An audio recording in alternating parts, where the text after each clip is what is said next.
Welcome to the Rising Tide Leadership Podcast, where we simplify the complexities of your leadership journey. I'm Scott, and joining me is our go-to leadership guru, Dr. Michael David Morales, known to many as... Hey, what's up, Scotty? Let's do it, man. I'm ready. Okay, so I've got another one for you today that you more than likely have never seen or read, but Harry Potter has become one of the biggest literary and cinematic series in recent years.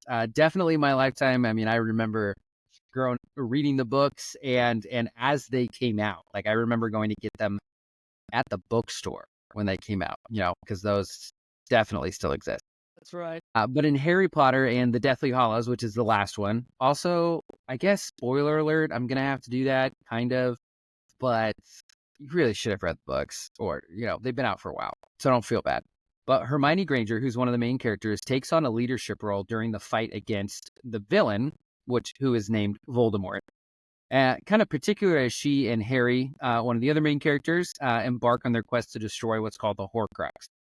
I'm not going to get into the backstory of what a Horcrux is, Mo, because we would be here all night. But Hermione's leadership is seen in her ability to adapt to the increasingly kind of dangerous world around her and solve complex problems and ultimately protect her friends, even when the situations they get in just seem absolutely insurmountable. She shows really that leadership is often about being flexible, resourceful, and she's able to guide others through uncertainty and change. And her strategic intelligence really becomes vital to the success of kind of this rebellion against the dark forces throughout the book. So Hermione really had to deal with all sorts of change throughout the book series, not just in the final book, The Deathly Hallows. And just like her, leaders often have to figure out how to lead through turbulent times. And so as we kind of gear up and get ready for 2025, leaders can face some pretty big shifts in how they lead. So today we're going to dive into 3 ways that leaders can prepare for that year ahead. So I have not seen Harry Potter. I haven't read the books. I own all the movies. So just so everybody out there knows, I own all the movies, but I've not seen them. I know. I'm sorry. I was hesitant if I was going to even admit that on air so I don't get hate mail. There's a lot of situations that call for changing leadership. And so as you get ready for the new year, you should always be thinking about what it means to lead through change. And so great introduction, Scott. Our first point today is this. If you want to be ready for a new year, you need to become an agile learner. So being an agile learner means being open to learning and adapting quickly. In a world where tech and AI is getting bigger and better and stronger and faster, it's reshaping industries, it's reshaping leaders, and leaders need to stay updated. So they need to learn, they need to unlearn, and they need to relearn constantly. So I'd like to highlight Tesla's rapid adoption of AI and the technology that really has pushed the automotive industry forward. So their leadership team was willing to do the hard work, which is to pivot to keep Tesla ahead. So if you don't really know the Tesla story, Tesla had success that came from a leadership culture that was always one step ahead. And they had to be because Elon Musk is a genius, but even if you're a genius, you are facing bankruptcy in the car industry, especially in a car industry that nobody outside of the big 3, as we call them in the US, have been able to be sustainable. And so now we see Tesla as a sustainable product and a sustainable brand. And the way that Elon did that is he was able to anticipate the future trends, prepared for change, and helped his leaders and got leaders on board who wanted to emulate that kind of habit-changing engagement on an ongoing basis and continually educating themselves. So the question is, Scott, do you want to own a Tesla? I mean, I would absolutely love to own a Tesla. Currently where I live, that is super not possible. For one, I think the closest charging station is like 100 miles from me. But 2, I do not live in a house that would sustain a charger. But you bring up a really good point, though, with Tesla. It is quite amazing what they have done with the electric car. Right. because they're not the only company that has electric cars, but no one can even come close to matching the success that Yes, they've had. And on top of that, if you want to talk about innovation, I don't know if you saw, but they just caught a rocket booster out of the air. I did Like, I don't see know if that. you saw that, but I did. you know, it blows my mind. I mean, it's it's not like you're catching a baseball or something. Like you caught a rocket booster out of the air. Yeah. Just So absolutely mind blowing. Elon Musk, and he continues to do this, but he recognized the potential early on of AI, of artificial intelligence, and the vision of where computers were going, and the next step, the next big thing. Right? I'd say the big thing before this whole AI shift was probably the internet at the turn of the century. Tesla's strategic pivot as as an entire company involved developing advanced AI algorithms capable of processing visual data from cameras, enabling vehicles to interpret and navigate complex environments without expensive hardware. This is the stuff we're talking about when you see somebody that's essentially not driving their car. And so this approach really reduced costs and accelerated the development of Tesla's full self-driving, or also known as FDS. And that system really positioned the company at the forefront of an automotive vehicle technology shift and change. But this shift required Tesla's leadership to unlearn traditional methods and embrace a software-centric strategy, which nobody was doing at the time. Now everybody's doing. But by doing that and adopting it early, they demonstrated their commitment to continuous learning. So their leaders always look forward, they understand trends, and they prepare for the next step. So, leaders, are you learning to do what Tesla did? If I were to ask you wherever you're at, and you're probably not building rockets and cars, I'm not. Whether you're in an office or you're on an athletic field, or if you are in the service industry, or you're going door to door, whatever it is, do you prepare for the next step? Because leaders, we need to learn from what Tesla did by being proactive and always seeking to upskill ourselves. So upskill yourselves, leaders, so that you can do the same thing for your leaders. Well, I have to ask if we're talking about staying up to date with current trends, how in depth as a leader do you need to know these current trends, right? Because if we think about Elon Musk, like he he's just a genius, and so most of us cannot match his level of expertise and genius. But he knows some of these things so intricately and so in depth. But as a leader, if we want to stay up to date with how fast everything moves, like how in depth do we really need to know these, or do we just need to know enough to be able to navigate it? Well, it's important to adapt and to stay up with those trends because it's about being competitive. So if you are aware of the trends in your industry, and again, with our listeners, everybody comes from a different background. Everybody's in different industries, but we are in the business of influence. But you have to know the competition. You need to adapt your strategies and the things that you offer as a company to the market because those demands shift. Another thing that you need to be thinking about in your company is what does it mean for you to drive innovation? Just like Tesla drove innovation, trends are going to inspire innovation. And if you can know the trends, if you can read the tea leaves, as they say, you might be able to just catch lightning in a bottle at some time and develop new products, services, processes. I mean, we're always in the business of doing that. I'm always talking to my team. I'm always talking to the senior leadership at Rising Tide about, hey, what do we need to do to stay on the cutting edge of the trends? And I'll give you one more. It's all about enhancing your customer satisfaction because your customers, their preferences are going to evolve. And so when you know the latest trends, it's going to enable you to tailor your products and your services to meet the needs of your customers, both present and in the future. That's so important. So agility definitely seems like it's one of those big things that's super just essential. But I know apart from that, there's a lot of talk these days about wellness and inclusion. So why is this so important for our leaders? Yeah, when you're preparing for a new year, point two is really going to help you, which is this: creating a culture of wellness and inclusion. And so leaders prioritize mental wellness. And when they do that, the inclusion rate is going to create workspaces where people are going to want to stay and give their best. What does that mean? It means treat your people right, give them the tools that they need to take care of themselves on physical, mental, emotional, spiritual, all those things.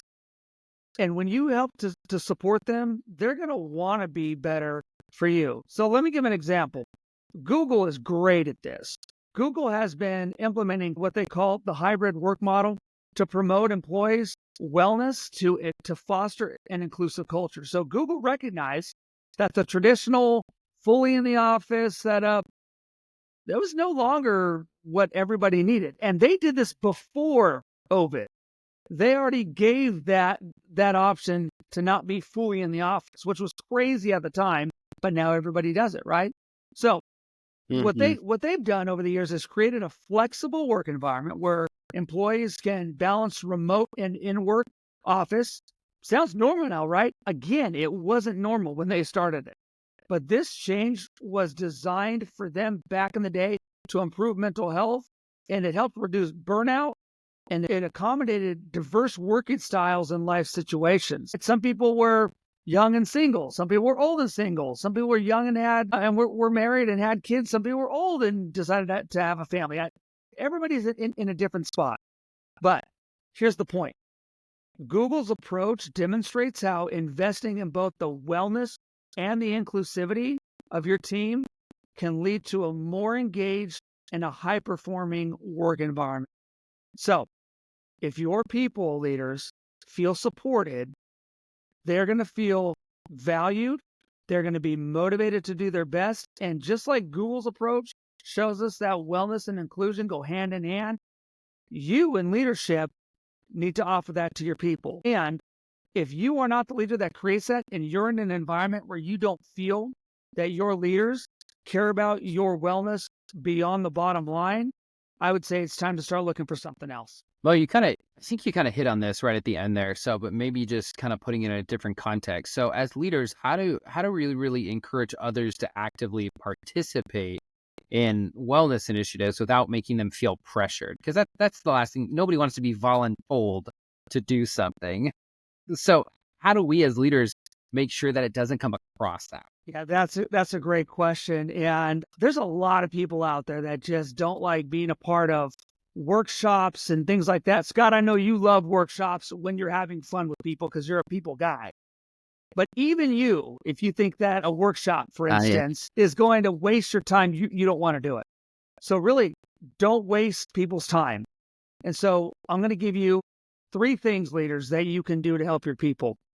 The first one's really easy. Lead by example. Don't have your people do anything that you wouldn't be excited to do. So if there are weekly meetings that you think that people need to be at because it's really important to what's going on in the company, but you don't want to be there, then your people probably aren't going to want to be there, right?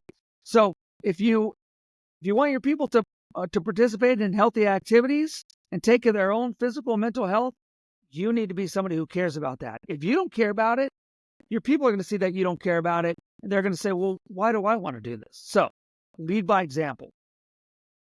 Another thing is this. You need to promote a positive culture.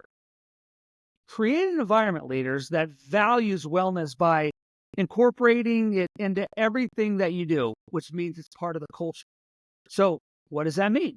It can include celebrating achievements related to health. And some people put a board up, and there's that famous scene in The Office where they're all trying to lose a bunch of weight. You might want to encourage breaks to reduce stress. You might want to normalize conversations about mental health and work-life balance. Those are just some of the things that you can incorporate into making your people care about wellness, care about more than just the bottom line. And the last one would be this. Provide flexibility for your people. So when you encourage wellness of the whole self, you can do this by offering flexible work schedules that accommodate time for exercise. Another one is personal self-care routines. We like routine, and the more rigid we are in the things that we do, it creates flexibility. So, Scott, you taught me this. I remember I said, so when do you have time to do this meal prep? And you said, I don't have time. But me and my wife stay up an extra 30 minutes on Sunday night. We get all our meals prepped. So the rest of the week, we know we don't have to worry about that. We just get up in the morning, open up the refrigerator, we grab Monday, and you don't have to worry about it. And I thought, man, that is genius. Why didn't I think of that? It's easy, but it's something that I don't really think about. So leaders, you have to help your people with this. You have to have that dialogue. You need to recognize these things in your people. If your people are stressed at work, it has everything to do with the way that you're running things. So those are just a couple of things to promote wellness. And I believe that every leader, especially in today's culture, should promote wellness. So we're going to shift gears a bit. Our book of the month is Leading Through Change by Jennifer Garvey Berger. So Mo, why is this book so relevant for our leaders, and how does it connect to our third point for today? Yeah, I love this book. I've got a stack of books about 25 high for Scott right now, and every time I give him a new one, he gets mad at me. So Berger, in this book, emphasizes that change is unavoidable, and leaders need the tools to navigate change gracefully, as she puts it.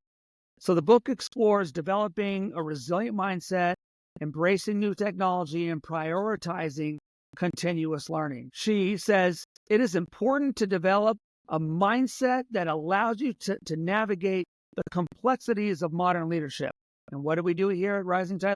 We simplify the complexities of your leadership journey.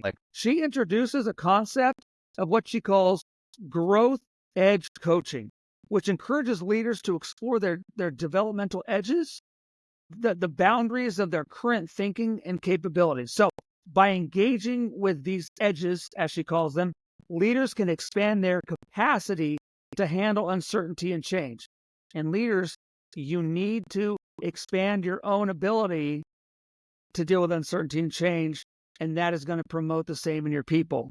Another thing that Berger discusses is the significance of embracing multiple perspectives. So she shares an example of a leader who, by actively seeking out and considering diverse viewpoints within their team, was able to uncover very innovative solutions to some really complex problems. And so this practice not only enhanced that leader's resilience, but also fostered a more inclusive and adaptive organizational culture. So leaders, are you doing that? Are you doing these things to put your people in a position to be better leaders? That's absolutely great, man. I just sounds like that book should probably move to the top of my 26 book pile here. Before we kind of wrap up for today, do you have any final thoughts? Yeah, I do. So leaders, you have to take action by fostering culture.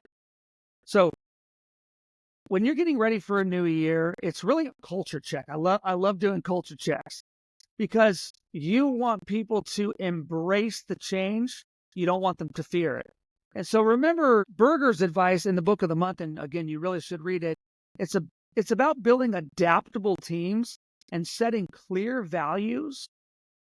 And when you do this, leaders, it's going to prepare your people and it's going to steer your team through uncertain times.